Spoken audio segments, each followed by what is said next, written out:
I'm Crystal Faulkner with the CPA and Business Advisory firm of Cooney, Faulkner & Stevens. We're here today with Clay Mathile, who is the former CEO and owner of the Imes Company and the founder and the chairman of the board of the Aileron Foundation. And Clay, can you tell us about the Aileron Foundation and help us understand why you took your own personal resources to create such an amazing resource for us right here in our community? Well, it's an education venue for entrepreneurs, and it was created through really the largesse of our family wealth, and it was done primarily to pay back those entrepreneurs that helped me along the way, and they wanted me to pay it back, and I'm trying to pay it forward. You know, Clay, when you took over the leadership of the Imes Company, you had a company that was about $1 million in revenue. You grew it to $1 billion of revenue, and you had some very specific techniques. You mentioned mentors that helped you along the way. And one of those concepts that you talk about is the whole idea of professional management. I know that's something that you promote at the Aileron Foundation. Maybe you can share what that's all about. It's a management process.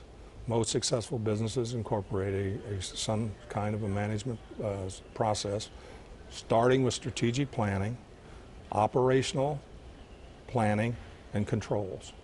And it's a tried and true method. It originated with probably Peter Drucker, and it's been carried on, and it's the process we use at Imes. You know, we have so many small businesses in our community and so many people that can actually take advantage of the resources. So who are the types of companies, the types of family businesses that you suggest take a look at the Aileron Foundation? Well, I think any business could benefit. I think if you were running a popcorn stand on Fountain Square, I think you could benefit. If you're a $100 million, 3,000, 2,000 employee operation, we think that you could benefit. Well, Clay, thank you so much for being my guest and for everything that you've done in our community. I really appreciate it. And we're going to continue our conversation with Clay Mathile on WCPO.com/Businesswise. So, Clay, you started your business as it's a family business, but I know one of the things that I've heard you say before is so many small businesses or family-owned businesses concentrate on the family business, but maybe should put a little more attention on the business of the family. What do you mean by that? Well, if I had to do over again, I would certainly spend more time on the business of the family and maybe less time on the family business itself. The family harmony and the whole idea about transition and succession planning and all those things take time. It's very hard work, but it's very necessary. So for someone who's maybe not familiar with the Aileron Foundation, what kinds of services, what kinds of process do you think that they could take advantage of to help them grow their family business and help their family?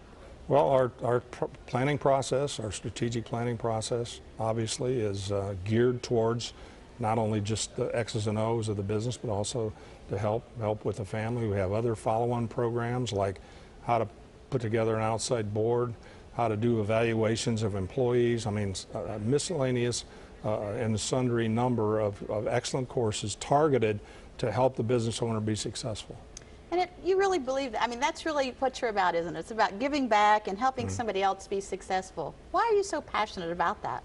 Well, you know, in the first place, you know, I believe that everyone should spend 1/3 of their life learning, about 1/3 of their life earning, and about 1/3 of their life giving away. And I'm in the twilight years, if you will, and I'm hoping that I can help other people and maybe help them avoid some of the mistakes that I made along the way. Well, let's talk about that, because I know that, you know, as I mentioned earlier, you have a family business. What lessons learned or what type of advice, maybe 1 or 2 things that you did learn that could help someone or help them avoid a mistake, which can be just as important? Well, I think a good example is my own performance. I had a board of directors, and in 1990, they saw that the business was starting to slow down a little bit, and we're not taking advantage of opportunities. What they determined was that I was the obstacle, and we had to do something about that. If we're going to continue to grow the business, we needed new leadership, and I had to buy into that. So I think that transition, the willingness to be almost to the point where you'd be willing to fire yourself, is the kind of commitment you need to make to your business. And what about family businesses with children? Sometimes it might not always be the best decision to let a child come right into the company. What was your philosophy on that? Well, I believe that, you know, other than, you know, summer jobs and weekend jobs, which the kids always had, but I think that after they graduate from college, I think they ought to get a little more experience with another company, somewhere out of town, where they make a few mistakes, nobody's going to know about it. And then after 5, 7 years, start the conversation about coming into the business, what roles they were going to play, and get a lot of good feedback, not only from your family, but also from some advisors who specialize in family business succession. And the Aileron Foundation where is it exactly located in Dayton? Located north of Dayton. It's about 5 miles east of the Dayton airport. But participants come from all over the world. Oh, we have them from all over the world. We probably have 60% of our clients are from the Dayton, Cincinnati area, and 40% come from other parts of the country, and including some people internationally. Well, it's a very wonderful resource, and certainly if you haven't checked out the Aileron Foundation, you absolutely need to do that. I know we have several of our own clients that's taken advantage of many of the wonderful programs there. So Clay, again, thank you for being my guest and for everything you've done for our community. Thank you very much.